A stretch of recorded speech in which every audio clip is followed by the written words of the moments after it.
Hello and welcome back, guys. We're now starting a new story, into Dekuverse, written by which Rose. You can find author's profile link in the description. Let's begin. Kidnapped. It was a typical day at UA High School. Class 1A was goofing around in their classroom while their homeroom caterpillar was dozing off in his bright yellow sleeping bag. Not all of them were, however, playing around. Shoto Todoroki A.K. Icy Hot was sleeping with his head on his desk, Ochako Uraraka was trying to finish her homework, Ida Tenya was lecturing his classmates about proper classroom etiquette, and a certain green-haired boy was hunched over his desk writing and muttering at the speed of light. Midoriya Izuku had just seen a hero-villain fight while he was coming to school and he wanted to write down everything he saw. The hero in question was Kamui Woods and he wanted to write down every last detail about his quirk. Amid this commotion, none of them noticed a shadow at the back of the room. The shadow grinned and within seconds a dark fog enveloped the classroom and Class 1A along with Aizawa fell into the abyss. Which one of you problem children have a death wish? Aizawa roared sad as hell as he jumped out of his sleeping bag. How dare they wake me up from my nap? Detention for a whole month, the lot of you. But sensei, it wasn't us. Mina whined. We don't even know what happened. One moment we were in the class and then we just kinda fell. Oi, what the F is going on? Katsuki Bakuho Ahem Bakuga yelled, letting out small explosions from his hands. Kachchan, I think we somehow fell into a portal. It could be someone's quirk, although they'd have to be extremely powerful to have snuck into UA undetected. Also, it's not easy to teleport such a large number of people, so it might be a warp gate quirk. The only warp quirk we know of is Kurojire's, but it can't be him. He's in police custody right now, which means this is not a LOV attack. This begs the question as to who brought us here and why. Are they villains? Do they want to hurt us?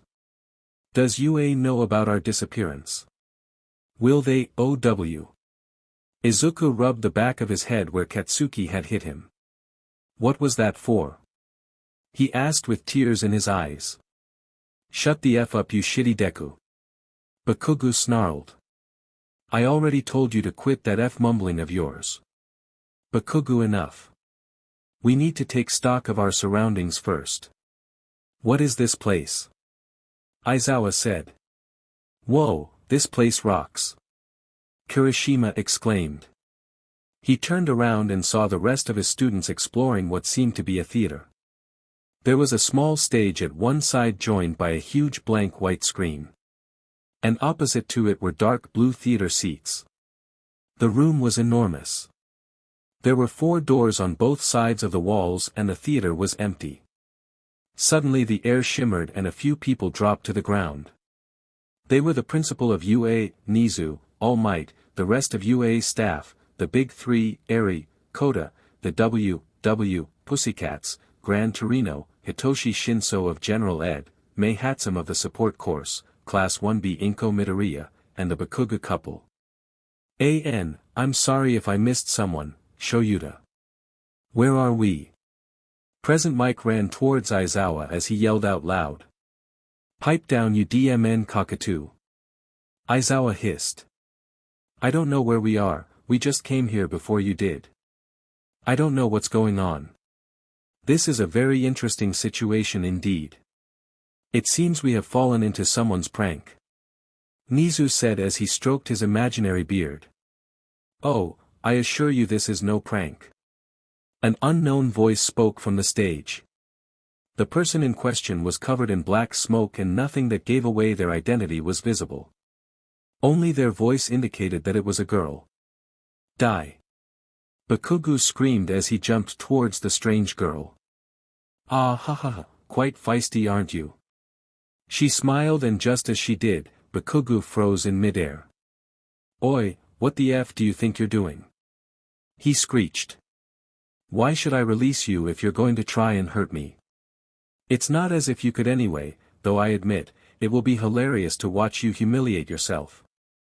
What did you say, UF hag, the moment I free myself? The shadow was deathly quiet for a few seconds. Did you just call me a hag? You are nothing but AF psychopath who bullies children that are weaker than you just to make yourself feel powerful. A disgusting human being like yourself shouldn't even exist. As she said that, an imaginary force began squeezing Bakugo's body in mid-air and he was left gasping for breath. Aizawa jumped into action and used his quirk at the shadow, but nothing happened. Bakugo was still being squeezed.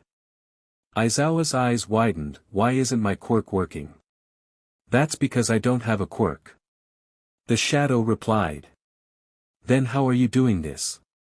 He asked. Let Bakugo go. Why should I? He threatened to kill me. Twice. As much of a hothead he is, he should know that if you threaten to kill someone, you should be prepared to die yourself. That's common battle etiquette. Don't tell me they don't teach that in hero schools. Aizawa could see the shadow tilting her head as pure curiosity radiated out of her.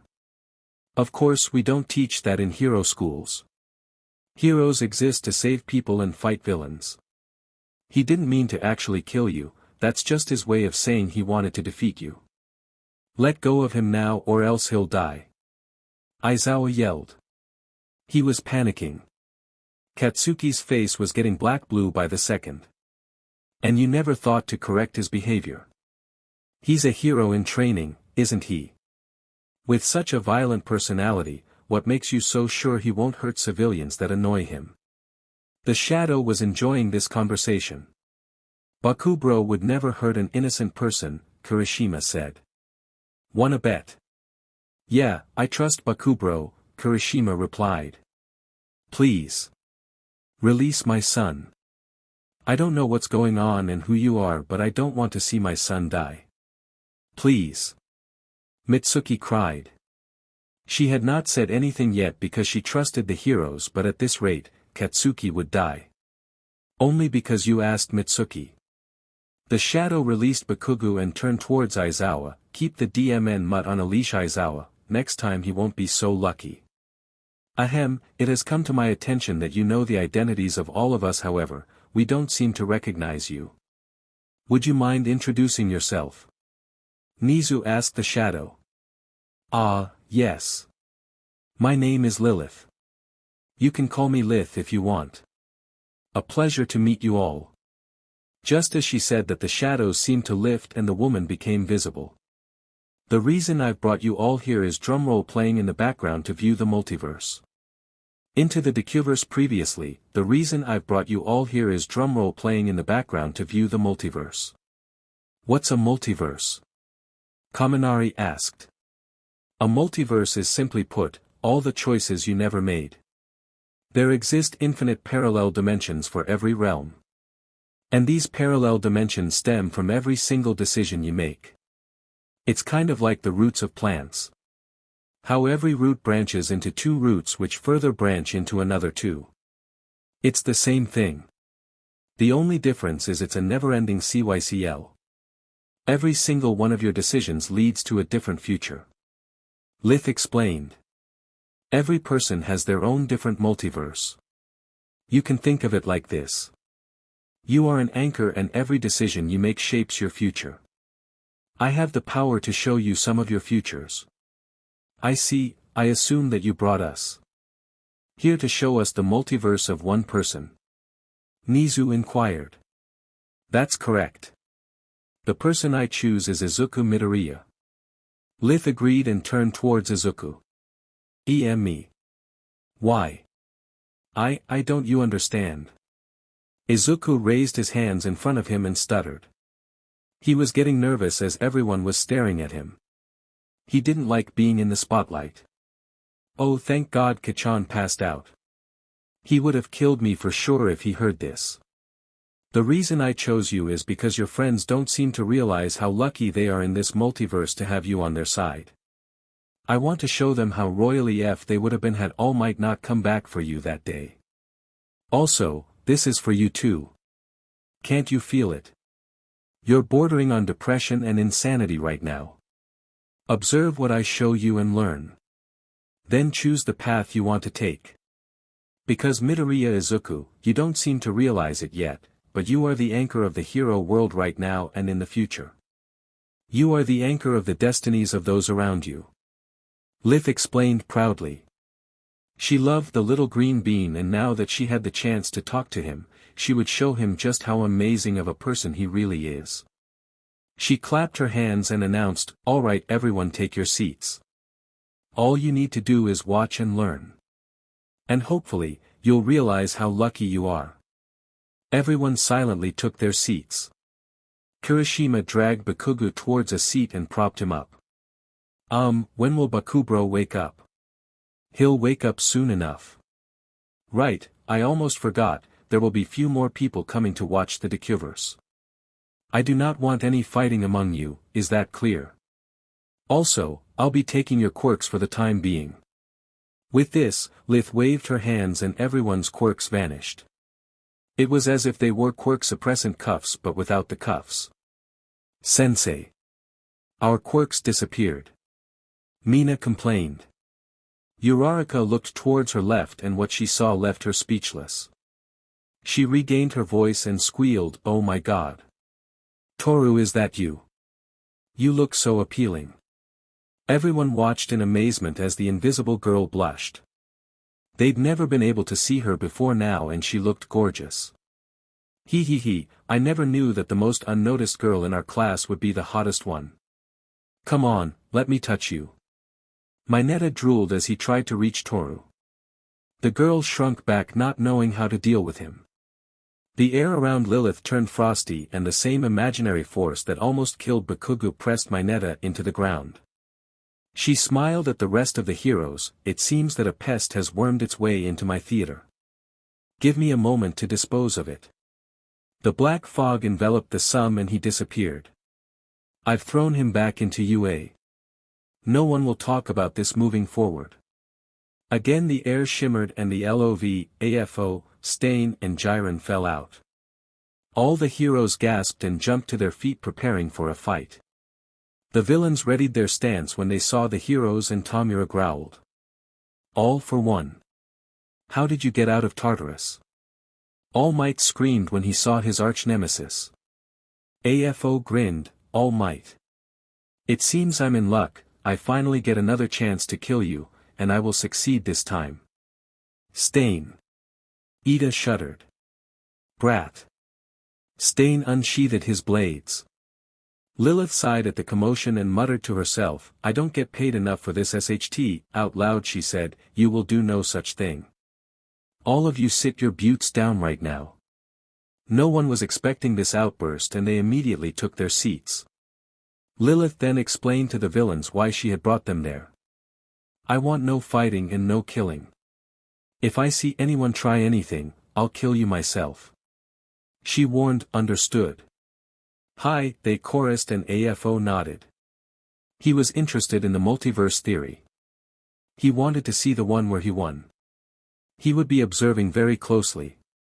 Lilith smiled and thought, villains need to be taught their way. I see that saying was correct. She clapped her hands in excitement at the thought of finally starting. "Now that everyone's here, let's set some ground rules. No fighting or killing. If it becomes too much, then that red door towards your left is a panic room. You can gather your thoughts there. If you're hungry or thirsty, just say the name of whatever you want and it will appear in your hands. The bathrooms are towards your right. There's a play room just beside the panic room. Izuku's life has a lot of angst, and when I feel it's too much for the children, Eri and Kota will be sent to the playroom. That is all. Now then, without further ado, let's start the Dekuverse. Kachchan, I listen to you. Previously, that is all. Now then, without further ado, let's start the Dekuverse. Lilith took out a small remote from her pocket and pointed at the blank screen. The screen turned black and a white title in bold appeared. Dekuverse, 001, Kachchan, I listen to you. Starting in 5 to 4. By now, Katsuki had woken up, and when he saw the title, he grew pale. He shared a glance with Izuku, who was as pale as him. They both understood what this was about, and neither was looking forward to it. Oh fish. Lilith cursed. Eri, Kota, I need you both to go to the playroom, okay? This is not something that children should see. May I ask why you are surprised, Ms. Lilith? Aren't you the one who's showing us these multiverses? Nizu inquired. Lilith sighed, I can only show you parts of the multiverses, but I hold no control over which multiverse comes. They are random. Millions of multiverses are connected. No one can control them. The Dekuverse is in italics but present speech is in normal format. Dekuverse start. The screen shows Izuku and Katsuki's classroom in Aldera Junior High. Their class teacher stood at the podium with some papers in his hands. Now that you all are third years, it's time for you to think about your future. I am supposed to give you this future assessment test, but why bother? We all know you want to be heroes. He grinned and tossed the papers in the air. The class roared and used their quirks to show off. Aizawa frowned, this is no way for a teacher to act. Sensei, don't lump us all in the same group. Sneered Bakugo with his feet on his desk. I'm not gonna be stuck at the bottom like the rest of these rejects. His classmates protested angrily at his arrogant behavior. If I remember correctly, you want to go to UA, right Bakugo? Their teacher said. UA. That national school. They've only got like 2% acceptance rate, right? Whoa, the class mumbled. That's exactly why you guys are just extras, Bakugo smirked. He jumped onto his table, I aced the mock test. I'm possibly the only one in the school who can get into UA. I'll definitely surpass All Might and become the top hero. Oh yeah, Midoriya also applied for UA, right? Their sensei said, looking through his papers. The entire class looked at Izuku and laughed. Katsuki used his quirk and exploded Izuku's desk. Hey Deku. You're below those rejects, you're a quirkless useless freak. How can you stand in the same ring as me? He snarled. Izuku fell from his chair and scrambled back towards the wall. W8 Kachchan. I am not trying to compete against YU at all. It's just ever since I was a kid I've always wanted to be a hero and I want to save people just like All Might does. I can at least try, right? What do you mean you can try? What the hell can a quirkless Deku like you do? You're just a waste of space, a liability to society. You'll never be a hero. Bakugo screamed at him. He was fuming mad and explosions were going off on his palms. Wait, Midoriya was quirkless? Zero asked. All Might seeked a breath. He could not allow his quirk secret to be outed yet. Why yeah, I am a late bloomer. My quirk manifested on the day of the entrance exam. Aizawa's eyes widened, so that's why you broke your bones so much at the beginning of the year. You had no time to adjust to your quirk while everyone else had 10 years. Izuku shrunk into his seat. Why yeah. My quirk is why I passed the exam. Lilith smirked in Aizawa's direction, feeling guilty yet. He glared at her. Baku bro, not cool man. Why'd you have to treat Midoriya that harshly? Kirishima worriedly asked his best friend. Bakugo grunted and folded his arms. Katsuki Bakugo. Tell me what I just saw was not true. Did you really treat Izuku that way? Mitsuki Bakugo was seething. She was standing on her feet with her hands at her side balled into fists. Her body was trembling with poorly restrained anger. TCH, it's true, how could you wait Mitsuki. Lilith interrupted her, the multiverse hasn't ended yet. You can do this after. I'm fast forwarding to the end of school. In her mind she was thinking, I can't possibly let her explode just yet. Mitsuki glared at her son one last time and sat back down. Fast forward, the bell rang and Bakugo and his goons surrounded Izuku's desk. He snatched Izuku's notebook from him. Hero analysis book, DMN Deku, do you really think this will make you a hero? You're dumber than I thought. He blasted the notebook and threw it out of the window. Most top heroes have stories about them from their school days. I want the shine of being able to be called the only student from this shitty school to make it into UA. He smiled and put his hand on Izuku's shoulder. He used his quirk and burned Izuku through his uniform. Izuku did nothing but flinch. He was used to Bakugo using his quirk on him. Don't even think of applying or else dash, the threat was left unspoken. That second-degree burn scar on his shoulder. That was you. Todoroki glared at Bakugo. Izuku has always had an unusual amount of scars and burn marks on him. All of that was done by you. Why? Todoroki looked at the screen. Uraraka interrupted him. Bakugo had just reached the door. He leaned back and smirked at Izuku. You know, there might be a way for you to be a hero. Yeah, Bakugo, tell him, Midoriya is an amazing hero. Kaminari cheered. Lilith grabbed a basket of popcorn and got comfortable in her seat. She knew what was coming next and she couldn't wait for Bakugo to get the beating he deserved. This was going to be one juicy show. Pray for a quirk in your next life and just take a swan dive off the roof. He laughed, not as if anyone would miss you anyway. Then he left the classroom slap. The resounding echo of a slap boomed through the theater. Inko Midoriya had just slapped Bakugo in the face. Tears streamed down her cheeks. She had been quiet till now, but couldn't take it anymore. Why? Why did you say that to my son Katsuki? How could you treat your childhood friend like that? He looked up to you. He looked up to you far more than he looked up to All Might. He always followed you around. How did this happen? The two of you were best friends when you were kids. Did this happen because he was quirkless? Is that why you treated him like that? How was it Izuku's fault that he was born quirkless? And you told him to kill himself. And after all you did you want to be a hero?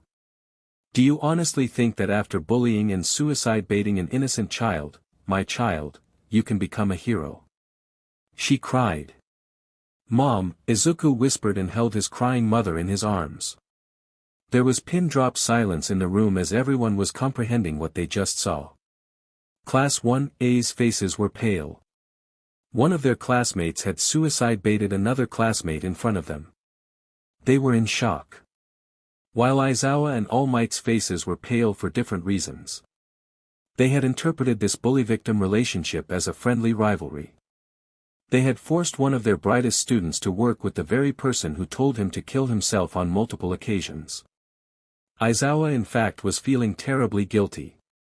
He thought about how Bakugo had treated Izuku in school. It was all so clear now, how had he never noticed before? How Bakugo ran at Izuku of the first day of school, how he had almost killed him during heroics class in the hero-villain exercise, how Izuku flinched every time Bakugo yelled or used his quirk around him. Every single thing pointed towards Izuku being mistreated. He was just too blind to see his student's condition. He was a terrible teacher. Aizawa felt angry at himself. Izuku, how long has this been going on? Inko asked. Mom, there's no need to worry how long? Izuku sighed. 10 years, he said quietly as he bowed his head. Why did you never tell me? Do you not trust me, Izuku? What? No. I trust you, Mom. More than anyone. The reason I didn't tell you was because we were having such a hard time before UA. You always had to work 3 jobs and I knew how hard you worked to provide for me. I just didn't want to add on to your burden. You're the most precious person to me, I just didn't want to worry you. Oh Izuku, you could never worry me. To me you will always come first, alright. Inko cupped her son's face and kissed his forehead and she held her son close. Stain glared at Bakugo, another fake hero who needs to be culled. Dabi snorted, and you call us villains? F hypocrites. Toga glared at Bakugo and sharpened her knives. The moment we get back I'll kill you for hurting my Izuku like that. I will make you bleed, I promise. Mitsuki too had broken down crying. The sight of seeing her own son suicide baiting someone she considered to be her son was too much. Masaru was holding his wife. Guys, look. It's All Might. Mina yelled, pointing to the screen. Oh no. All Might whispered to himself, it's that day. Aizawa looked at him confused. what connection did All Might have with Midoriya? He looked back at screen seeing Izuku fangirling about All Might. Oh my god, it's really you All Might. Thank you so much for your autograph. It'll be a family heirloom and will be passed down for generations. Izuku gushed as he bowed before All Might. Class 1A smiled, that's our Izuku. As All Might took off, he saw Izuku clinging on his brief leg. Let go young man. I appreciate a fan, but this is too much. But if I let go, I'll die. Ah, I see, well then close your eyes and mouth, and I'll see where to land. All Might found a 10-story building and landed. Are you stupid Toshinori? How could you tell a child to let go of you in mid-air? Gran Torino stomped towards but me, ahem All Might and whacked him upside the head. All Might lands on a rooftop and starts leaving. Just then Izuku asked him a question, see can a quirkless person also be a hero? I don't have a quirk but can I ever hope to be someone like you? All Might's entire body began smoking but Izuku kept on speaking while looking at the ground. I'm always being bullied and made fun of because I don't have a quirk, which is why I think that heroes that save people are super cool. To save people with a fearless smile, I want to do that too. I want to be a hero like you. He spoke with such passion that all the heroes in the theater felt inspired. Even some of the villains had tears in their eyes as they remembered the time when they too wanted to be heroes. Stain was gripping his katana tightly in his hands. This, he felt was what a true hero should be like. When Izuku looked at All Might he saw a shriveled-up skeleton in his place. He began panicking and muttering. All Might explained his injury and present condition to Izuku and then answered his question. Pros are always risking their lives. You cannot become a hero without power. If you want to help people so much then you could try becoming a police officer or a doctor. They are often made fun of but those are some fine occupations. It's good to dream kid, but you should also keep your dreams realistic. With that he opened the door on the roof and went down. Not once looking back. Izuku stumbled backwards and fell on the ground. His eyes that had been shining like emeralds before were now dead. His face showed utter despair and hopelessness. Lilith secretly clicked a button on her remote and everyone could now hear Izuku's thoughts. Izuku could hear everything that was ever said to him ever since he was declared quirkless. I'm sorry Izuku, I'm so sorry. You'll never be a hero. Useless freak. You're nothing but a quirkless Deku. How dare you try to surpass me? You can't do anything right. He's so weak, he'll die if he ever faces a real villain, hahaha Deku. That's what I'm going to call you from now, it means useless in kanji. Get that Deku? You're useless. Midoriya you should give up on being a hero, you'll embarrass our school. Useless. Quirkless. Just die already. You can't become a hero without power. Quirkless people are the weakest. I'm ashamed that I'm in the same class as you. Stay away from him. His quirklessness might be contagious. You should be realistic kid. If you really want a quirk then pray for it in your next life and just take a swan dive off the roof. Take a swan dive just die already. Why are you still alive? Die. Izuku shakily stood up and moved towards the edge of the roof. He looked down. It was a 10-foot drop. Perfect. He slowly climbed over the railing. He closed his eyes and tears streamed down his face. I'm sorry Mom, but I can't take it anymore. Even All Might said I can never be a hero. I'm sorry for disappointing you. I guess you finally got your wish Kachchan. See. I'm taking your advice. You'll never have to see me again. Now you'll be happy right? With this he jumped off the roof with a content smile on his face. Reaction time previously I guess you finally got your wish Kachchan. See. I'm taking your advice. You'll never have to see me again.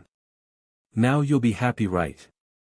With this he jumped off the roof with a content smile on his face. The verse ended and the screen turned black. There was pin-drop silence in the theater as everyone processed what just happened. The first one to break out his stupor was Eraserhead. He jumped on his seat and used his scarf to tie All Might up and dragged his skeleton body towards himself. He grabbed his collar with both hands and glared at him. What were you thinking? How could say something like that to a child? What kind of hero shatters the dreams of a child like that? And if that wasn't enough, you left him on a 10-floor roof after breaking him completely. Are you really that stupid, or was it intentional? Who the hell leaves a kid on a rooftop after he just survived a villain attack? Also, did you tell him to be realistic? Who said that quirkless people can't be heroes? Hell, I fight basically quirkless. Does that mean you don't see me as a hero? What about all the heroes that use their skills instead of their quirks? Are you ridiculing all of them? Are we not heroes for you? Tell me, All Might. He screamed in All Might's face. No one tried interfering Aizawa's rant. The heroes were disgruntled after hearing their number one speak this way to a child. Izuku teared up after hearing Aizawa. No one had ever stood up for him like that before when he was quirkless. He felt warm and decided that he liked this feeling. Gran Torino in particular was disappointed in his student. Toshinori, for the first time in my life I am doubting Nana's judgment. Sensei, but no, Toshinori. You of all people did not have the right to say that to Izuku. You yourself were quirkless once and you knew how quirkless people were treated back in your day. It has gotten much worse than before, and as the number one hero, you should have been aware of this. But not only did you disregard all the quirkless people, you shattered the very dream that Nana nurtured in you. Saying I'm disappointed right now would be an understatement. Hearing his sensei's words, All Might felt ashamed of himself and looked down. He didn't have the courage to face them right now. Wait, All Might was quirkless? Shoto asked. So, how did he get his quirk then? I'm using Shoto's family's first name so that it's not confusing. All Might's quirk is unique. It can be passed down through generations by DNA. But the users have to be willing to pass it on. All Might was the 8th user of the quirk. Lilith explained. You can't just say that. It's supposed to be a secret. All Might screeched. Lilith looked at him with an eyebrow raised. Well, it's gonna be revealed later anyway, might as well come clean now. She shrugged. Was? Shoto asked. Was? Lilith nodded. That means he passed his quirk. But oh whom? Momo thought out loud. Class 1A's eyes widened and they all came to the same conclusion, Midoriya. They screamed. Izuku blushed. Yeah, I'm the 9th user. No wonder your power was so similar to All Might. It was his. Uraraka said. Yup, it was, Lilith agreed, and that BSTRD gave it to Izuku on the day of the entrance exam. He didn't even teach him how to use his quirk. Nor did he explain the basics of the quirk to him. She then turned towards Nizu. Why'd you even hire him as a teacher to begin with? He SCKS at teaching. Nizu sighed and sipped his tea. We had no choice. It was an order from the Hero Commission. Though now I'm regretting agreeing with them. Stain looked at the only hero he admired. I thought you were a true hero. But you are just like the rest of them. A fake. I am furious at myself for never seeing your true face. I fail to understand how we are the villains here. Even we have some lines we don't cross and All Might just ran over it. Spinner shook his head. Say, young Izuku, why don't you come join hands with me? I'll make sure you get your revenge on everyone who mocked or hurt you. AFO proposed. The heroes were outraged but hesitant. After what they had seen they wouldn't have blamed Izuku had he wanted to change sides. No thanks. If I wanted revenge, I would have taken it myself. All I want is to be a hero and nothing will change that. Besides, you're in Tartarus right now, you'd be of no use to me. Very well. AFO conceded. The heroes breathed a sigh of relief at Izuku's choice. Nizu finished his tea and stood up. Izuku, did everything we just saw happen to you in real life? Yes, Principal Nizu.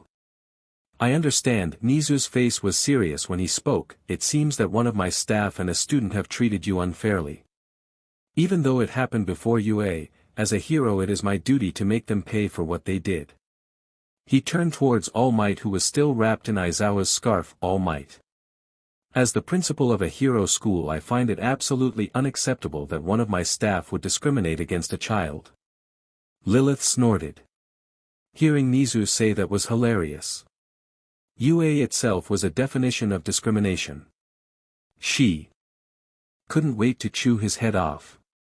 But she needed to be patient. After all, she had more than 10 chapters to WHP the heroes into shape. Yes, she could be patient. It will be worth it in the end. Is something in my speech amusing to you, Ms. Lilith? Nope, not at all. Please continue. And just Lilith, please, drop the Ms. Very well, Lilith. Nizu turned back to All Might. Your teaching license will be confiscated for as long as it will take for you to train yourself to be able to teach properly. Moreover, you will write a 1,000-page essay on the discrimination of quirks and the quirk list that is going on currently in Japan. You will do this yourself by exploring Japan and seeing firsthand how people treat the quirkless and people with weak quirks. The only help you are allowed would be the internet and Detective Tsukichi. Now that you have retired and are basically quirkless, we can use you to reduce the discrimination that they face. Although, that will come later. Also, I believe you owe an apology to Izuku. Any questions? No. All Might shook his head. Good, Nizu said before he turned to Katsuki. Bakugu, I'm disappointed in myself for letting someone like you inside UA. Do you even know that what you did to Izuku were all criminal offenses?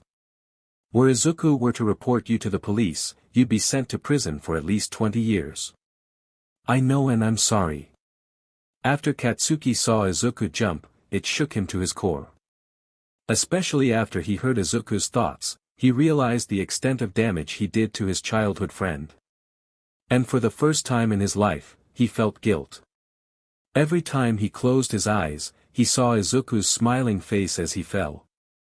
He knew that his smile would haunt him for years, if not forever. He closed his eyes and took a deep breath. He then did something he never thought he would do in his entire life. He turned towards Izuku and bowed towards him. I'm sorry, Izuku. For everything I did. I was an but to you when you didn't deserve it. I'm sorry for calling you a Deku, I'm sorry for calling you useless, and I'm sorry for telling you to take a swan dive off the roof. That was a line I shouldn't have crossed. I'm sorry. I'm not asking for forgiveness. You don't have to forgive me. I just want you to know, I regret what I did. Izuku burst into tears. He had waited so long for this apology. He never thought Kachchan would ever apologize to him, he had accepted it. But to see him now, bowing towards him and apologizing to him made him realize truly broken he was. He jumped into Bakugu's arms. It's not okay, Kachchan. You hurt me so much. You hurt me, Kachchan. He said while crying and beating his hands on Bakugu's chest. He kept crying and hitting him for the next 5 minutes. It was as if he was letting out his frustration of the past 10 years. Izuku didn't forgive Katsuki because you can't just forgive someone who tormented you for 10 years after just a single apology. They have to prove it through their actions, and it takes a long time to forgive someone even after that.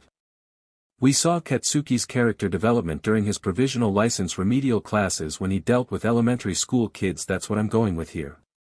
That's why he apologized. And even in the anime or manga or several other fanfics, Katsuki never apologizes. But an apology is needed. Especially after what he put Izuku through. That's why he apologizes here. No one can make me think otherwise. After Izuku had calmed down, he whispered a small "I'm sorry" and sat back down. TCH, don't expect me to do that again, nerd. I'm still gonna be the No. 1 hero. The only reason I'm going to allow you to stay at UA is because you have shown willingness to change your attitude. But do not for a moment think you will get out of this unscathed. I will confiscate your provisional license and you will have regular sessions with Hound Dog. Until he tells me it's okay to give it back to you, you will not be allowed to do work studies or use your quirk outside UA. You will be doing community work for the next 5 years and also write the same essay that All Might will. Understood? Yes, sensei. Aizawa looked at Izuku and stood before him. Listen, problem child, since no one has said this to you before, I'll be the first to say it. Izuku Midoriya, you too can become a hero without a quirk. But it will take 10 times more hard work. If you're willing to put in the work, then even if you lose your quirk, no one can stop you from being a hero. He looked towards the rest of his students. That goes for all of you. Quirks do not make a person. There is no such thing as a villainous quirk, or a weak quirk. What you really need to be a hero is heart and spirit. Remember that. The rest of UA's staff and heroes smiled as they clapped after hearing Aizawa. His speech had hit home for all the heroes that worked day and night to improve their skills. Class 1A exchanged glances and together all of them jumped on Aizawa. Thank you, Dadzawa. Lilith smiled. At least one of them is on the right track. She brought back Eri and Koda from the playroom and said, now then, shall we move on to the next multiverse? Yeah. Let's go. Thank you for never caring about society, previously, yeah. Let's go. The heroes and villains settled down in their seats and chose their food and drinks. Midnight chose an orange-flavored breezer, Eraserhead and Detective Tsukichi held their favorite black coffee, Nizu was sipping his tea, Dobby examined his Scotch whiskey, AFO enjoyed a glass of 1792 bourbon, twice, Spinner, and the rest of the LOV munched on different types of chips and nachos. Class 1B and 1A shared all kinds of chips, juice, pizza, burgers, French fries and cola. All Might was drinking a latte. The rest of the UA staff decided to choose a bunch of Japanese snacks, Jagariko, Pritz, Kalbi chips and a rare rice snacks. Endeavor took nothing and only folded his arms together. The rest of the Todoroki family shared a cheese pizza. While Hawks munched on a basket of KFC chicken nuggets, Cannibal. BLD, Toga chirped out the name of her chosen drink. The theater breathed out a collective sigh of relief. PFFTTT, ha ha ha ha ha ha ha. Lilith laughed out loud, leaning against her seat. You, should have, ha ha ha seen your, ha faces ha ha ha, she said while laughing. She continued her laughing fit unaware of all the glares directed towards her from all sides. After calming down she manifested frozen apple candies and offered them to Eri and Koda. Thanks. They both lit up and exclaimed together. Then let's start, shall we? Lilith said, still grinning. She pressed the remote and the screen turned black. Dekuverse, 862, thank you for never caring about society. Starting in 5 to 4 Dekuverse start. A 23-year-old Izuku was seen making breakfast in a kitchen. He was humming an unrecognizable tune as he flipped the pancake in his hands. He was 6 feet tall and had bulging muscles on his arms visible in the half-sleeve navy blue V-neck he wore. And a pair of black denim jeans hugged his long legs. His hair had grown and styled in a messy bun on the back of his head as a few stray strands framed his freckled face. He had an ear piercing on his right ear and his left laid bare, giving him a bad boy vibe. Hot DMN. Midnight Wolf whistled. I never knew you could look so hot, Midoriya. I'm impressed. The girls present in the theater mentally agreed with her and some of them got nosebleeds. Deku-kun, you look amazing. Uraraka said while holding a tissue to her own bleeding nose. With the way you carry yourself, I didn't think we would ever have gotten to see this side of you, Midoriya-kun, Tokoyami said. Izuku blushed and sunk back into his seat. He didn't know how to respond to compliments, so he chose to stay silent. Oh, my baby is all grown up. Inko sniffled with a tissue wiping away her tears. Daddy. Came a noise from outside the kitchen. A 15-year-old girl ran inside and hugged Izuku. Good morning. Izuku grinned and turned towards her. Good morning, Buttercup. Are you ready for today? All ready. I'm going to own that entrance exam. The girl let go of Izuku and her face became visible. A appealing teenager with red eyes and bluish-silver long hair tied in a high ponytail and away from a small off-white horn on her forehead. She was wearing a black CRP tank top and comfortable gray trousers with white sports shoes. She had vine tattoos with flowers running up her arms. Eri! Class 1A screamed in unison. Eri's eyes widened and filled with tears. She looked at Izuku and blushed. Izuku locked eyes with Eri and blushed too. Deku and I is my dad. Eri exclaimed wistfully. He'd make a wonderful father. Agreed Uraraka. Aizawa scowled and steeled his resolve. The moment they got back to UA he'd sign the official adoption papers. He loved Eri like his own daughter and he'd be mad if he let anyone else take care of her, even if it was his favorite problem child. He shared a look with Hisashi who grinned. Being married for years, he knew exactly what was going on in his husband's head. And he too considered Eri his daughter. He smiled to himself. Things were going to be noisy in their household and it would be a good change. He couldn't wait. Eri smiled nostalgically, we've come a long way huh? I still can't believe I'm going to UA. At one time all I wanted was to not be torn apart again and now I'm going to the school of everyone's dreams. She looked at her tattooed hands, I used to think of my quirk as a curse dash, she clenched her hands into fists, and now I'm going to use my quirk to help others and make a difference. This time, I'll be the one who saves others. I'll be a hero. And you'll be a great one. Izuku bent down and held her fists, you're right Buttercup, you have come a long way and I'm so proud of you. Everyone is. Do whatever your heart desires. I'll always have your back, okay? Eri smiled, yes. Izuku chuckled and served breakfast. After eating they both got into a car and Izuku drove towards UA. Eri-chan, what did you mean when you said you didn't want to be torn apart? Momo asked Eri. Eri flinched and hugged her scarred hands close to her body, the students who didn't know beforehand all had horrified looks on their faces. But she's how could they? Momo exclaimed in outrage and hugged Eri. We defeated them and she's safe now, Mirio said. Izuku arrived at the gates of UA and kissed Eri's forehead. All the best Buttercup. She gave him one last hug in thanks and ran off inside. Izuku stretched, now then, it's time to get to work. He drove towards a large building near UA and parked in the staff parking lot. He then made his way towards the main gates. He pulled out an ID and went in. He weaved through the maze of rooms and hallways and stopped at one door.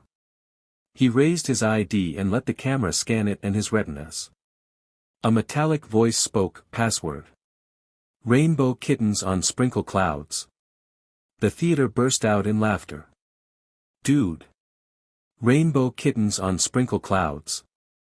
That's the most awesome password I've ever seen. Kaminari breathed out from where he was laughing and rolling on the ground.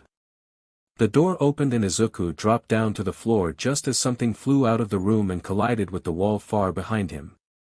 5 seconds later it exploded. He sighed and got up. He dusted himself and entered the room. The room in question was a large hall with multiple work tables scattered around. The tables, floor and everywhere the eye could see were filled to the brim with mechanical objects, advanced pieces of tech, laptops, tablets, hologram projections of support tools, finished and unfinished support equipment products, oil, metal screws, sheets, various tools such as screwdrivers, wrenches, sachets and sockets, creepers, hand tools, power tools, etc. The walls were covered in blueprints upon blueprints and some parts of the walls were scorched and covered in soot and ash. The people in the theater except for Nizu, All Might, AFO, and Power Loader, PL, were speechless. They'd never seen anything like this. Mei looked as if she was in heaven. Such rooms were common in support companies. What is this place? Izuku asked. It's a support company. You work there as a support mechanic. Lilith answered. Does that mean Midoriya has a talent for creating support equipment? PL asked. Lilith grinned, yeah, he does. PL nodded and turned towards Izuku, you'll be having classes with me too from now onwards. I want to see your talents. Hi sensei. In the center of the room, the biggest table was covered in smoke, as if an invention had short-circuited. A woman could be heard coughing inside the smoke. She waved her hands and a vacuum cleaner lodged into the wall sucked in all the smoke. The woman grinned, Greenie. You're here. She waved cheerfully at Izuku. Her pink hair was covered in soot and ashes. She wore an olive green tank top, black cargo briefs, knee-high boots and had a toolkit belt looped around her waist. Come on, we gotta finish the next batch before next Monday, we don't have much time. After all, we have that date you promised to go to. Huh? Date? The girls and some boys of Class 1A asked. Izuku and Mei were both seen blushing, sinking further into their seats and sneaking glances towards each other. Izuku smirked, we would have finished it ages ago if a certain someone didn't blow up the lab every 10 minutes babe. He walked towards Mei and pulled her lips to his. He wrapped one arm around her waist and clutched her hair with the other and deepened the kiss. They let go after a few moments. The world always mocks quirkless and treats us like insects. I'm really glad I met you, Mei. Thank you for never caring about society and their stupid but rules. Let's get to work then, Izuku said after giving her a final peck on her lips. The screen turned black. Dekuverse end crash. Izuku's milkshake fell to the ground as he was hoisted up by his shirt by Uraraka. Deku-kun, what was that? How can you just kiss a girl like that? She asked while smiling. Her eyes were unfocused and she looked like a demon to Izuku. But Uraraka-san, that wasn't me. Izuku tried to defend himself, guys. Help. You had it coming, Midoriya. Kaminari huffed. He was said that Izuku was dating and had kissed a hot girl while he hadn't. Midnight liked her lips, so you even know how to kiss her. I wonder what else can you dash, don't complete that sentence Midnight. Behave yourself. Aizawa growled at her. Midnight pouted but didn't say anything else. Lilith stood up, settle down children. So what did we learn from this verse? Dobby raised his hands, the bush head over there is good with gadgets and knows how to land a girlfriend. Close enough but no. We learned that the current Izuku Midoriya is a walking fashion disaster. You gotta take better care of yourself. But the clothes I wear don't have any problems, Izuku argued. That is the problem. You don't even know what you're doing wrong. Focusing on heroics is important but you also need to take care of yourself, and small things like this are what keep you grounded when you start slipping. Lilith explained. She turned towards Class 1A and pointed at Mina. This will be your responsibility. Burn his current closet to ashes and give him a fashion crash course. Mina grinned, sure, leave it to me. I'll make Midoriya the most fashionable boy in Class 1A. She and Lilith shook hands in mutual respect and nodded. This was a mission and Mina would make sure it succeeded. You said I couldn't become a hero so I didn't previously. Mina grinned, sure, leave it to me. I'll make Midoriya the most fashionable boy in Class 1A. She and Lilith shook hands in mutual respect and nodded. This was a mission and Mina would make sure it succeeded. The heroes were happy seeing their sweet cinnamon roll grow into a fine young man and were proud of the life he was living as a support technician. They were looking forward to seeing more multiverse stories like that. Whereas most of the villains except for AFO and Toga were annoyed. They didn't like sappy stuff and they were bored. This was simply a time waste for them and neither were they getting any of the heroes' weaknesses. Staying with and tolerating heroes just to watch one of them living a happy life enraged them. They wanted nothing more than to leave this stupid theater and return to their life. AFO, however, was looking forward to the next verse. He had observed Izuku Midoriya's life in the first verse and had realized how easy it would have been to turn one of UA's major powerhouses into a villain. Had the boy chosen that path, he would have been a fearsome opponent to the heroes. And he remembered Lilith saying that the multiverse was a web of realities not chosen. Which is why he was sure that they would see Izuku Midoriya as a villain soon enough. He had an inkling of the boy's untapped potential and couldn't wait to see the chaos he brings with him. Toga enjoyed every minute of the verse. She had a crush on Izuku since the moment she saw him, and getting to see different sides of him was fun for her. Though she would have loved him even more. Oi lady. Would you mind sending us back home? This lovey-dovey stuff is driving me insane, and if I see it one more time, I'm going to kill someone. Tamura growled while hunching over his seat and scratching at his neck. Lilith smirked. Do you really want to go home now, Tamura? Don't you want to see that hero in training turn into a villain? A heartless monster who kills without regret. If so, I'd be glad to send you back. Tamura stilled, and Izuku felt sick hearing her say that. A villain, you say? He asked, intrigued, and looked at Izuku. This annoying brat. Yeah, Lilith agreed. You'll be surprised at how powerful of a villain he becomes. The heroes, however, were horrified at the prospect of one of their brightest and kindest students ever choosing to be a villain. Izuku himself was shaking in his seat.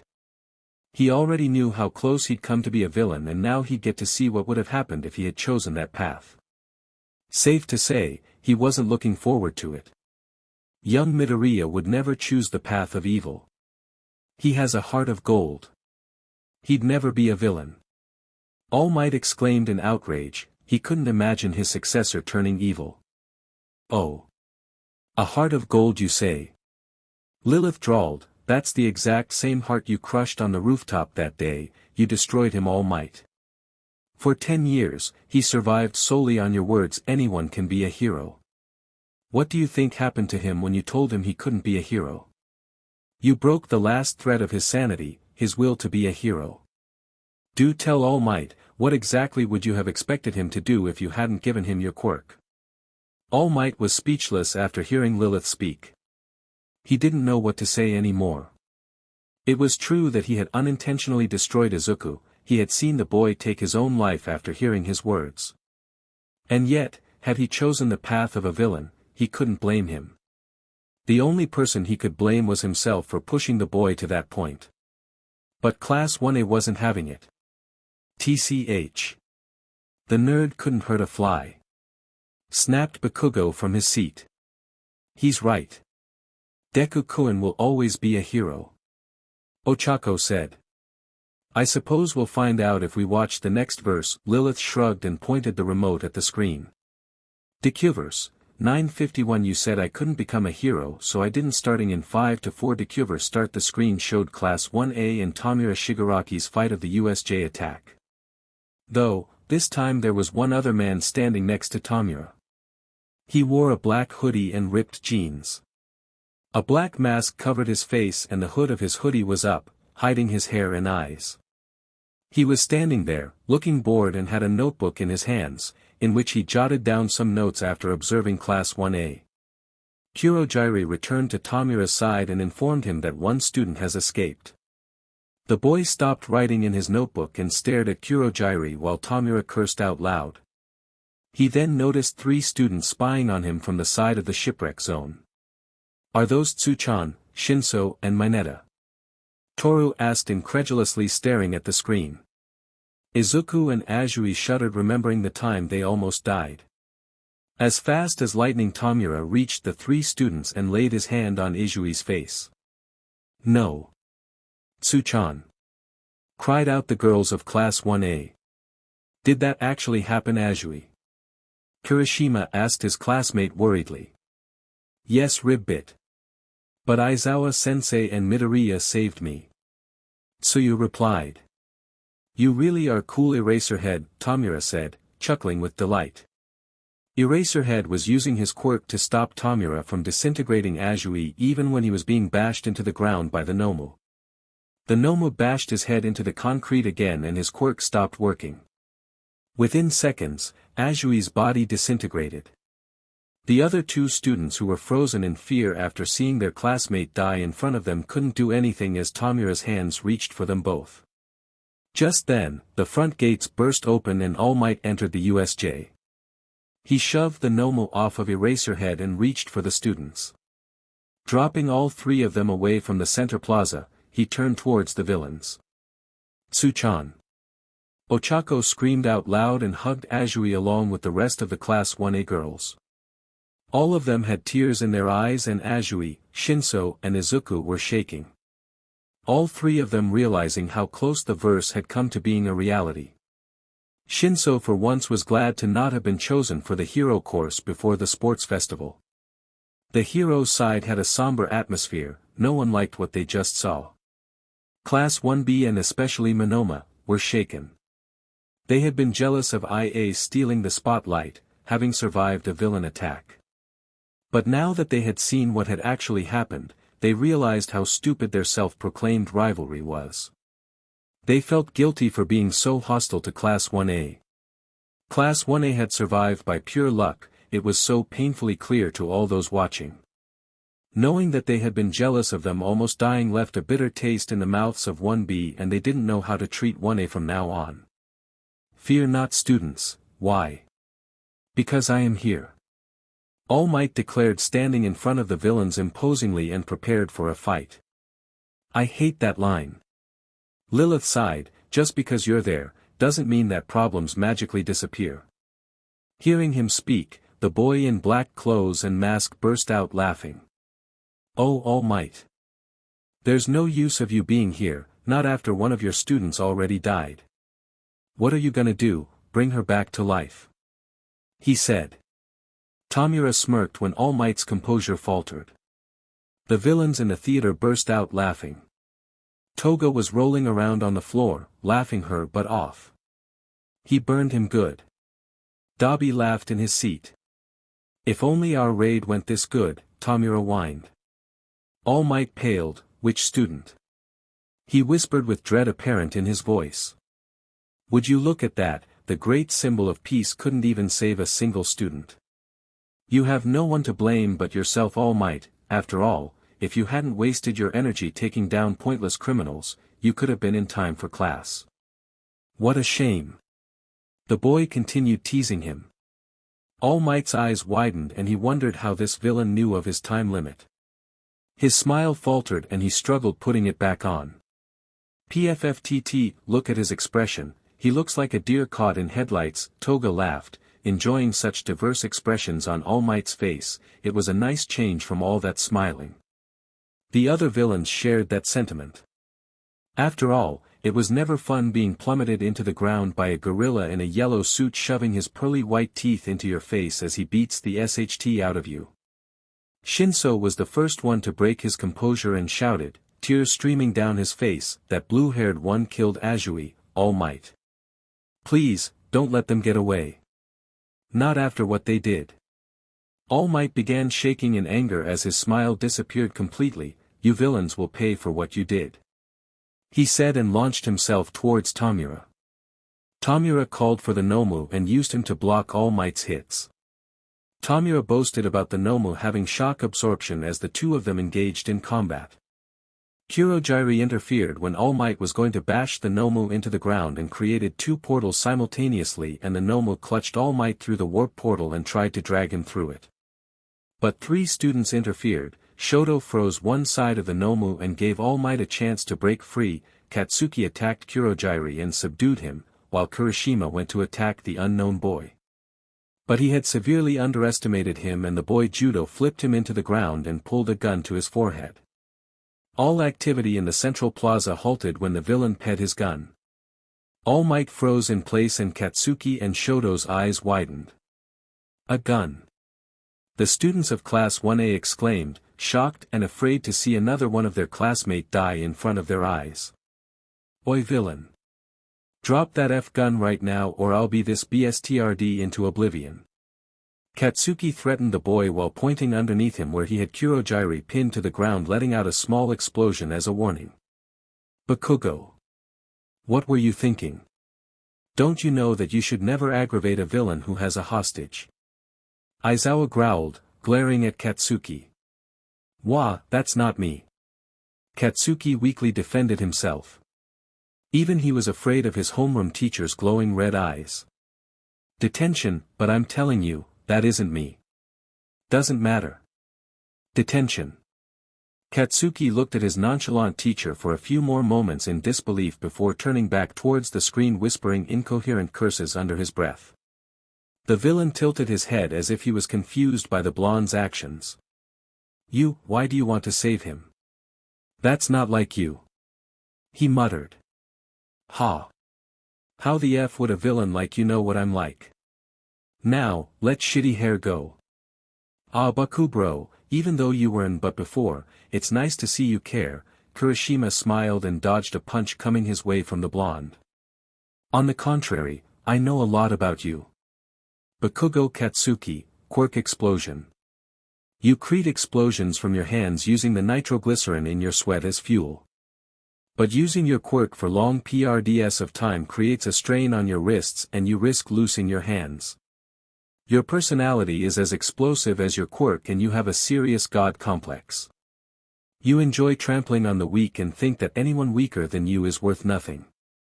You want to be a hero, which in itself is ironic considering how you bullied and suicide-baited a fellow classmate in junior high. And you have a delusion of surpassing all might. You have committed several crimes throughout your life that should have landed you in prison, and yet, here you are, in Japan's top hero school, only because you have a flashy quirk. Oh, how the standards of UA have fallen, helping terrorists like you become stronger and giving them the power to hurt others without consequences. Lilith laughed hysterically. This was such an exact description. PFFTT, God Bakugo, he owned you. Ha ha ha. I take offense to the last statement. Nizu frowned. We have a very thorough screening process for the children who are allowed to take the entrance exam. There were no crimes listed on Bakugo's file. Lilith rolled her eyes. Of course there wouldn't be. Bakugo was gifted with a powerful quirk and had very high chances of going to UA. I'm sure you know that the schools from which children are selected into UA become popular. What kind of school would give up their chance of climbing the social ladder by putting red marks on their most promising student? All of his crimes were swept under the rug. I see. It seems I will have to investigate Alderate Junior High when I return home, along with all of Bakugo's previous schools. Nizu said thoughtfully, his mind running faster than light as he made plans of what to do with all the schools who let this farce continue. Katsuki's eyes widened and he was caught off guard by what the unknown villain said. Who are you? He asked, his eyes narrowing into a frown. Baku bro, is what he said true? Kirishima asked and got ignored. Oh come on, don't tell me you don't recognize me Kachchan. The boy said, one of his hands removing the hoodie off his head and then removing the mask while his other was still holding the gun and pointing towards Kirishima. The person behind the mask had green bushy hair, emerald eyes and 4 freckles on each of his cheeks. He smirked at Katsuki's dumbfounded look. I'm hurt, how could you not remember me? Deku. Katsuki exclaimed, and in his shock, he loosened his grip on Kurojiri, who used that chance to free himself and returned to stand behind Izuku and Tamura. Wait. That's Izuku Midoriya Deku. So the brat's at my side this time. Tamura smirked. I'm going to call you Player 2 from now on. Toga smiled, bouncing excitedly on her seat. Izuku shivered, no thanks, I'm good here. Ochako glared daggers at the villains, as if daring them to touch him. This is an interesting development. AFO mused. I wonder what task I gave you and it looks like you didn't accept a quirk either. Knowing me, I would have offered it to you a long time ago. You probably had me conduct an analysis of the teachers, students' quirks, and All Might's fight with the Nomu. I wouldn't have accepted a quirk because I wanted to prove a point. Quirkless doesn't mean useless. That's probably why I refused. I would have wanted to change society myself. Izuku shrugged, having no problem conversing with the villain boss. I understand, will you still not change your mind about coming over to this side and becoming a villain? No. The heroes exclaimed, and Izuku shook his head. Katsuki was not the only one shocked. All Might looked as if he had seen a ghost. Young man, what are you doing with villains? All three students were confused as to how All Might knew Izuku. Kirishima and Shoto shared a look. Two of them knew the identity of one of the villains. They had to be careful. Izuku smirked evilly, and pretended to think with a hand on his chin. He then exclaimed excitedly, "All Might. How are you?" "Wait, that was a stupid question, you're about to die anyway. Look. I took your advice. I didn't become a hero like you said I couldn't. Say, do you like my new look?" "You look too, Kachchan, you said someone as useless as me could never be a hero, and you were right. Well, since I couldn't be a hero, I became a villain. Are you happy now?"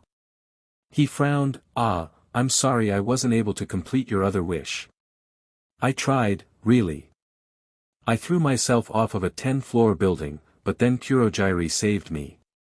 I wasn't happy about it at first, but then they said they wanted to kill All Might, and well, you can guess what happened after that. I'm really happy that I chose this side." "Why?" "You always wanted to be a hero, so tell me, Deku.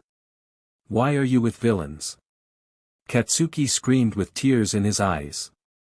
"Why, you ask? It's simple really, it's because they saved me after you and All Might destroyed me.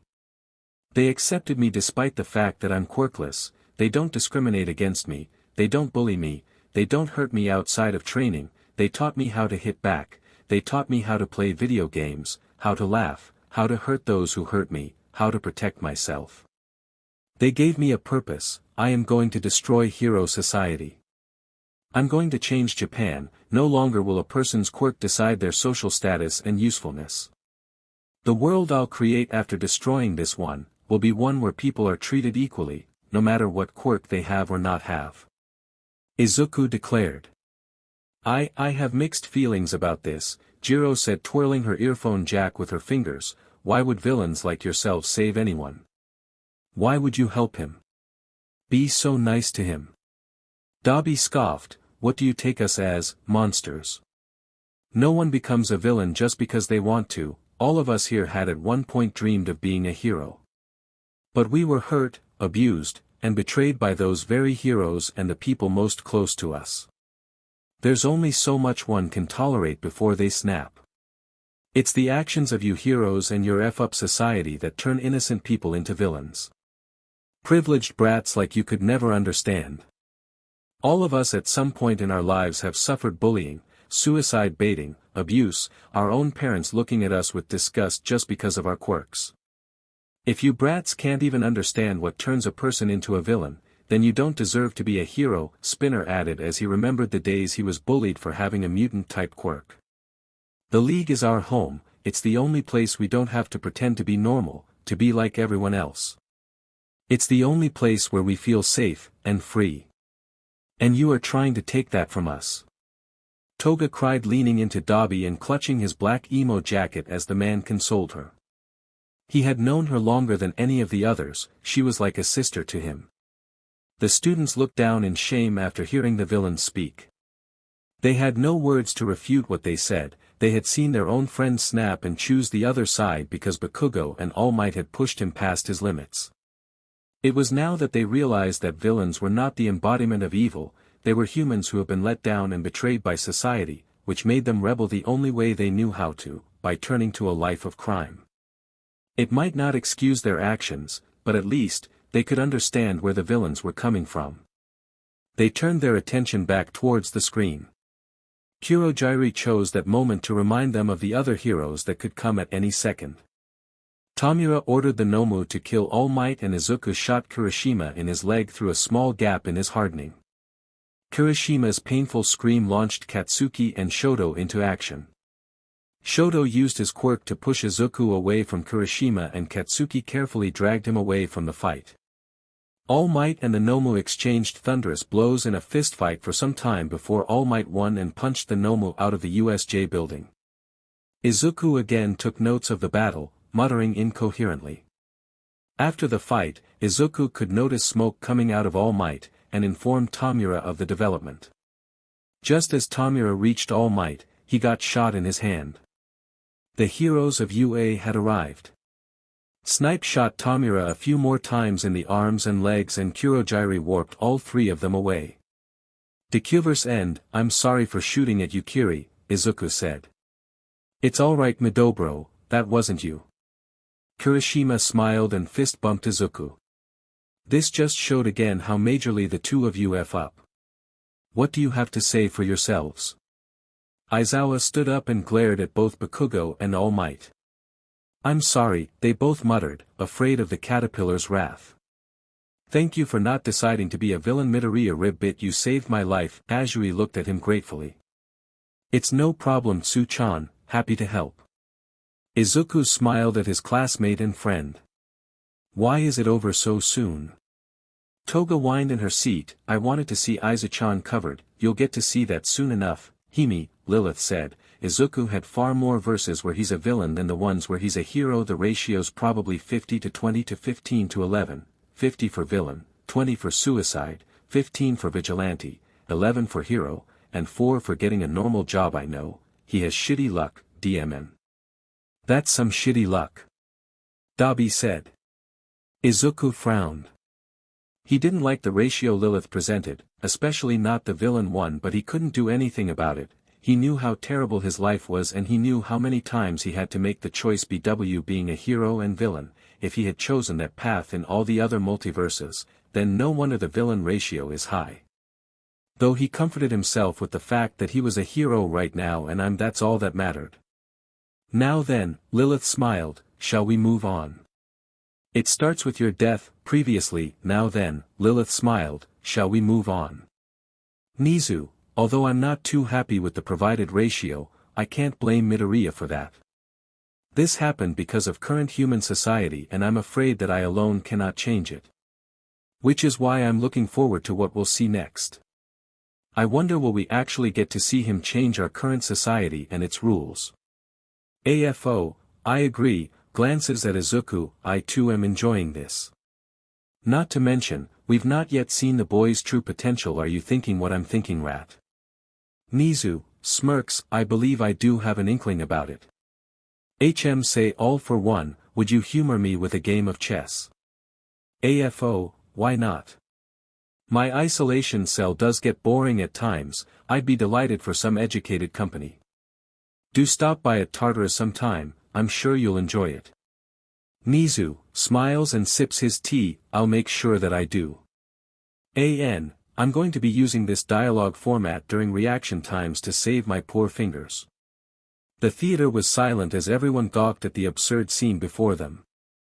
The former king of the underworld and the rat god principal of UA sharing thoughts and promising to play games with each other without a care in the world in Tartarus, the most secure prison which holds the worst of the worst criminals, and smiling at each other. Oh, what a frightening sight.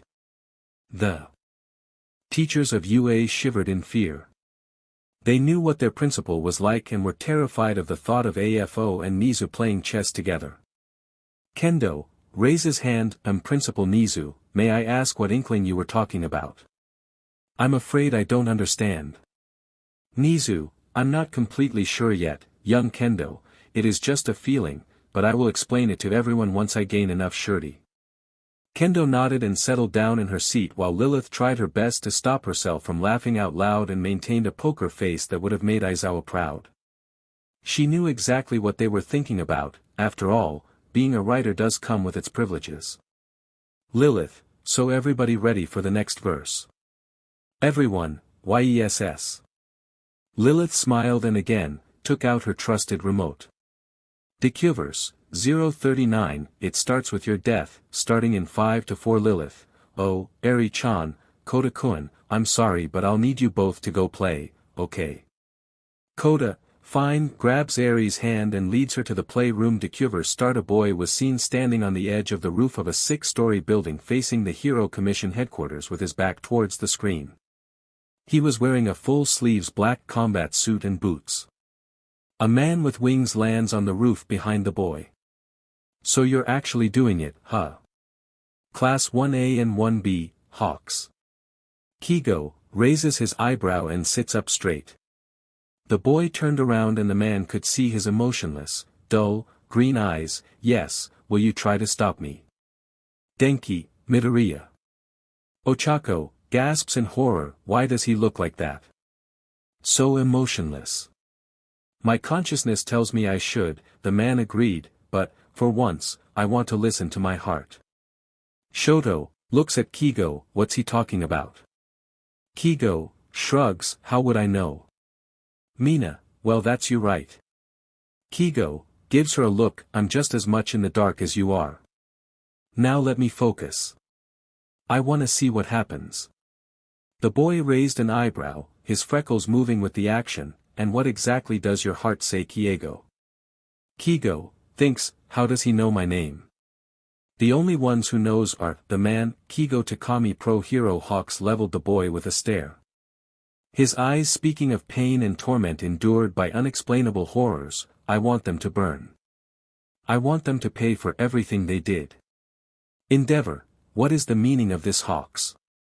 Kigo, eyes widen in understanding and horror, turns towards Lilith, shut this down right now. Thinks, the Commission HQ, the emotionless boy, me saying that this cannot continue.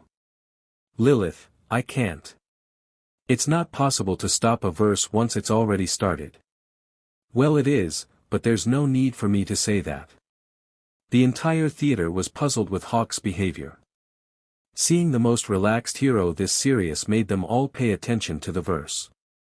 A pro hero wants revenge. He smiled, no, it's not revenge I want. Had it been just me, I would have accepted it. But I won't have innocent children go through that.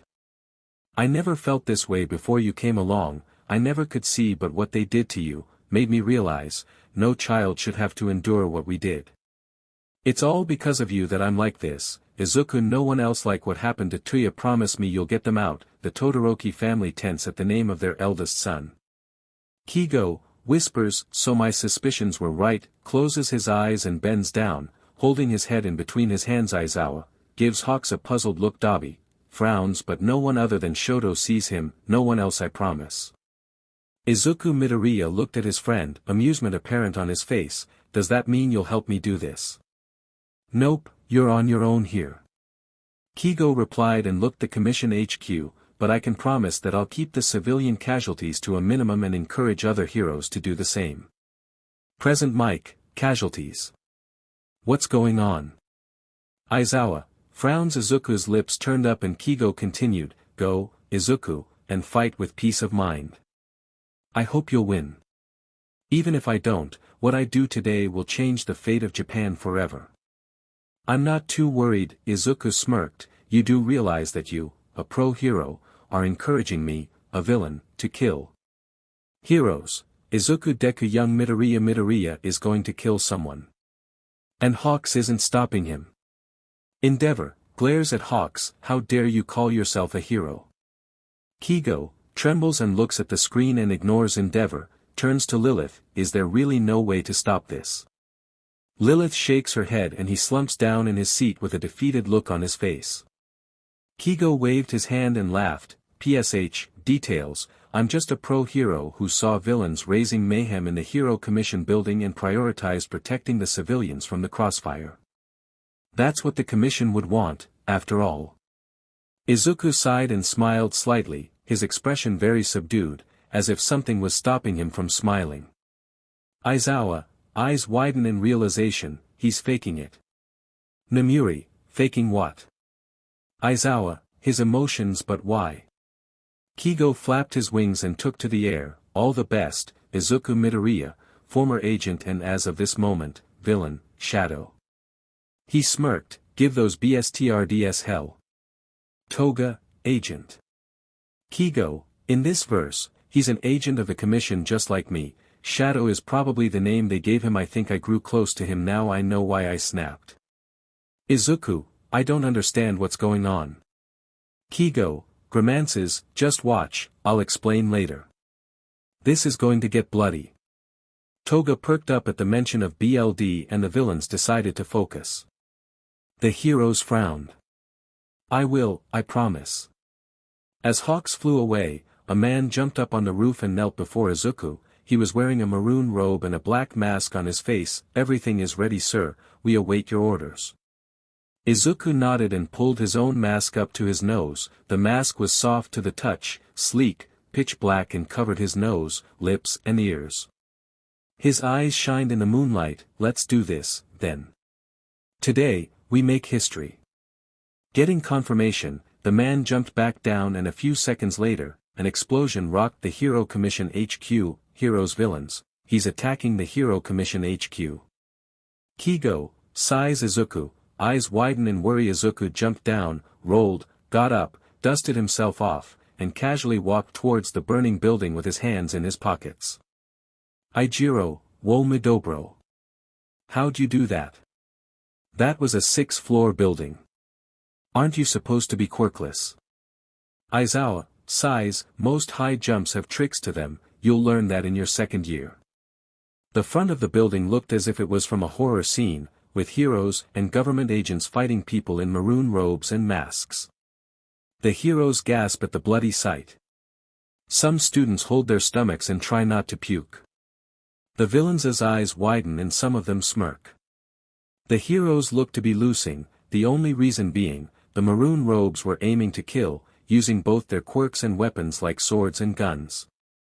All Might, this is a horror show. Young Midoriya, what are you doing? Izuku clenched his fists and looks on the brink of tears. Kigo, it's not his fault. It won't be his fault even if he massacres the entire commission. It's on them for pushing him this bad. It was bound to happen someday. Most of the heroes, including Izuku, were confused. Only some, those who knew the true nature of the commission, understood what was happening. Izuku, seemingly unbothered, walked on towards the broken front doors, humming an unrecognizable tune. He crossed the lobby and stopped at the reception. The receptionist had been left alive by his orders, but the rest of the people on the ground floor weren't so fortunate. Toga squealed at the bloody sight. Dabi whistled in surprise. The villains were impressed. The heroes looked sick, some students puked in the buckets that Lilith conjured beforehand. The receptionist was crouching under her desk, with her hands covering her ears. She was shaking profoundly and tears were running down her face like waterfalls. For a moment, Izuku was impressed. It wasn't humanly possible to cry out rivers. Hey Anise, is everything okay? Izuku leaned over the counter and tilted his head, his tone seemingly laced with amusement. Tamura, laughs hysterically, I like this player too. Why you? This is your doing. Why, Shadow? Why did you betray the commission? After everything they did for you. The receptionist gained some of her courage when she saw Izuku and glared at him, you are such an ungrateful brat. Aizawa, Izuku betrayed the commission, but why? Nizu, sips his tea slowly and glances at Hawks, having already pieced what was happening and why. Hound dog, what is she doing? Does she have a death wish? Insulting him when her life is in his hands. Izuku smiled from under his mask, see, this is the reason I had them leave you alive, I wanted the pleasure of killing you myself. Ochako, Deku-kun, don't, ha. As if a monster like you could ever feel something like pleasure. Aizawa, feels sick, this is why he was faking emotions he can't feel. Oh problem child. You're not wrong, but all the books I've read on human psychology say that when you teach a bully a lesson, you're supposed to feel happy, that's what I'm trying to do right now. Is it working? Spinner, the woman's a bully. Nods, then she needs to die. Good work kid. Gives Izuku a thumbs up. Why you're crazy. Perhaps, Izuku smiled and walked around the reception table and crouched in front the woman, if I'm crazy, then what I'm about to do now is acceptable, is it not? He grabbed her throat with one hand and dragged her by the neck towards himself and stood up. The woman withered in his grip and clawed at his hand as she desperately gasped for air, trying to loosen his grip. Izuku tightened his grip and after a few seconds, her neck snapped and she stopped breathing, her hands hung limply by her sides as her eyes rolled to the back of her head. He let go of her and her now dead body slipped down to the floor. Izuku showed no emotion and walked to the lift behind the reception. The heroes were reeling in shock at what they just saw. It's the first time they'd seen Izuku kill someone, in such a painful way no less. Some of the students fainted, while some puked. Izuku himself puked at the sight. He was shaking uncontrollably. Hawks raised one of his wings and wrapped it around Izuku, comforting him. Izuku looked up at him with wide and fearful eyes. He didn't want to see himself kill anyone. Hawks mouthed, "It's okay." This interaction was noticed by some of the heroes, who smiled. As the lift moved towards the top floor, he leaned back against the wall, raised his head and closed his eyes. He whispered a single word, "Tuya." Dabi frowns, "What's going on? How do they know me?" Shoto glances at Dabi and tilts his head in confusion. The lift pinged and opened. Izuku stepped out only to duck as an arrow made of fire impaled the wall behind him. He rolled on the ground as two more arrows struck the ground he'd been crouching on just seconds ago. "Pyro," Izuku greeted the man standing in the middle of the room with 6 fire arrows levitating around his body. His red hair was on fire, which indicated that his quirk was activated. Behind him, huddled together, in a corner, were the top 5 executives of the Hero Commission along with the president. "Shadow," the man greeted back, "why are you doing this?" Izuku shrugged, "I can't allow them to ruin the lives of any more children." Kendo looks at Hawks, "What does he mean by that?" Kigo, later, there were more peaceful ways of resolving this, you didn't have to massacre the entire commission. Do you honestly think they would have changed anything? No. Pyro sighed, and glanced back at the executives, "But, I have been ordered to kill you. I am going to fulfill my duty. Forgive me, Izuku, but today, I'll be aiming to kill." Ochako, no. You can't kill him. Toga, yes. Finally. I'll get to see Izuku. Covered Izuku knelt into a battle stance and a black slime-like substance flowed down his arm and hardened into a sword. "It's fine, you know I can't hold anything against you." Class 1A, Midoriya Deku has a quirk. Kigo mutters, "So that's what happened. How TF are you supposed to write supernatural fighting scenes?" Pyro nodded, "Then let's begin." He immediately sent 3 arrows flying towards Izuku, which he parried 2 with his sword and sidestepped the other one. The arrow changed its trajectory mid-air and rushed at Izuku. Izuku raised his other hand and the slime slipped out to form a shield, with seconds to spare as the arrow landed. He grunted from the impact it made on his shield. Pyro began throwing volleys of arrows, sometimes even 12 together at Izuku.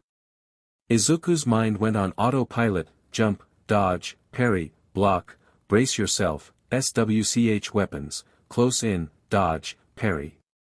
Strike. Aizawa, impressed, his fighting skills are off the charts. Izuku closed the distance between himself and Pyro and used the slime dagger in his hand to gut him. Pyro hunched over, gasping at the pain as he watched the dagger lodged inside his stomach with wide eyes. The dagger vanished, turning into slime, and returned to Izuku, who stood there, just 2 feet away from him. His expressionless face showing that he wasn't even the slightest bit perturbed at the sight before him. "Jairu, this is sick, I can't take it anymore. Please stop." Setsuna cries, "Why does he look like that? Why does he look so happy to die?" Kigo, "That's because the commission went too far. Pyro has always hated the commission. But he never strays from his duty, no matter how much he disliked it. That's his nature. Not having to do their bidding anymore, even if it's by death, is nothing less than heaven." The heroes gave Hawks concerned looks. Toga, skeels, "Izuku looks so cute." Covered Dabi, "Shut it, crazy. You've been skeeling in my ear since we got here. My eardrums are about to burst." Izuku glanced at the executives and took his time studying each and every one of them. The 5 men were shaking in their shoes, tears and snot running down their eyes, as they begged for mercy. He nodded and within seconds, massacred the executives. Dabi snickers, "Well, that was fast." Spinner, "The boy is skilled with a sword." Stain agrees with Spinner. The only two people left alive on the floor were Izuku and the president of the Hero Commission. Do you hate me for what I did to you, Shadow? She asked. No. I am not capable of such an emotion, not anymore. Aizawa, so I was right. She nodded in understanding. I see. She turned her gaze to the windows and took in the scene outside the building, the raging fires, shouts of battle, the cries of mercy ringing through the air. I suppose this is where we went wrong. I should have never taken your emotions from you, then maybe this wouldn't have happened. Mina, it was the commission who took his emotions. Maybe, Izuku agreed, but I'm thankful to you. I was quirkless when you took me in. I would have died by now for better or for worse. You saved me. Even if every day under you has been hell, I'm thankful. But you need to die now. The sins you've committed are far too grave. You cannot be allowed to continue. I don't regret anything I did. If I hadn't done it, someone else would have. People like you and Hawks are needed for Japan's peace. Even if you kill me now it won't change anything. Cementos pins Hawks with a look. What does she mean by that? Kigo grimaces but says nothing. You're wrong. Japan will change. I have already dispatched the evidence of all the crimes the Hero Commission committed to every news station in Japan. Soon everyone will see the truth, and change will come.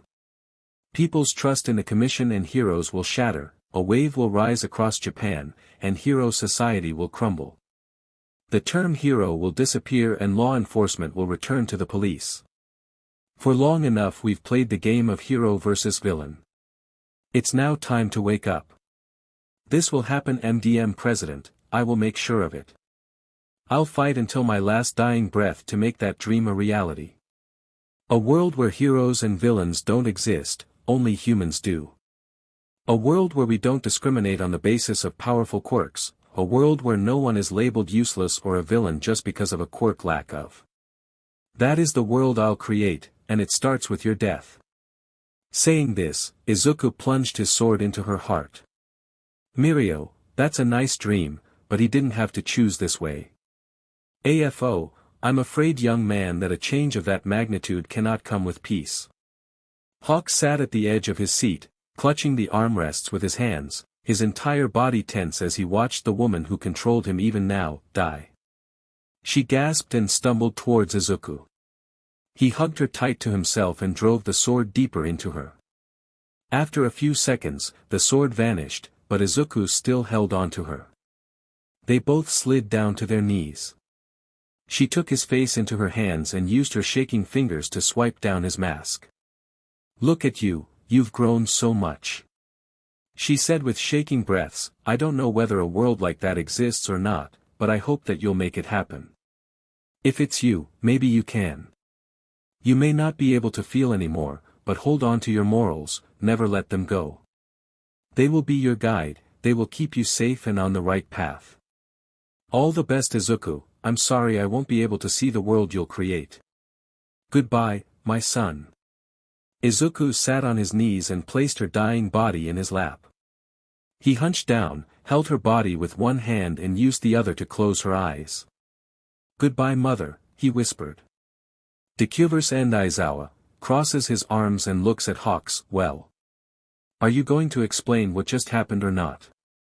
Kigo, can I please not? Endeavor, Hawks. Kigo, fine. Geez, so where do I start? The Commission trains children with promising quirks to be heroes and agents. I am one of them. Us agents, take care of the less pleasant work. Lilith rolls her eyes, stop glossing it over, pigeon. Looks at the audience and explains, so basically, the Commission buys children and turn them into loyal killing machines. These children grow up inside the Commission with not much contact with the outside world and are trained, tortured to become weapons of the Commission. These kids take care of all the dirty work for the Commission, that includes killing certain villains and people. These children are controlled extensively, and if any agent shows signs of betrayal, the others are ordered to take care of them. The heroes sat in their seats, shell-shocked and horrified at the revelation. Kigo, seemingly unbothered, I am not a pigeon. Lilith, you're a bird. It's all the same. Kigo argues, no it's not. Hawks are elegant and powerful creatures. How dare you compare me to a pigeon? Aizawa, that's enough. Shut it, both of you. Sighs, to think the commission is doing such repulsive acts behind our backs and I didn't know about it. I'm ashamed of calling myself a hero. The rest of the heroes nod in agreement. Present Mike, Principal Nizu, did you know about this? Nizu, grimaces, unfortunately, I did. But there's nothing I can do, the commission has tied my hands. If I don't keep my mouth shut, they threaten to take some of my first years for their agent program. I can't put my students at risk. The eyes of UA staff and the students widened in horror at the cruelty displayed by the commission. Any doubt they had of Izuku massacring the commission vanished. Aizawa trembled in rage and clenched his hands. They dared to threaten his students. Unacceptable.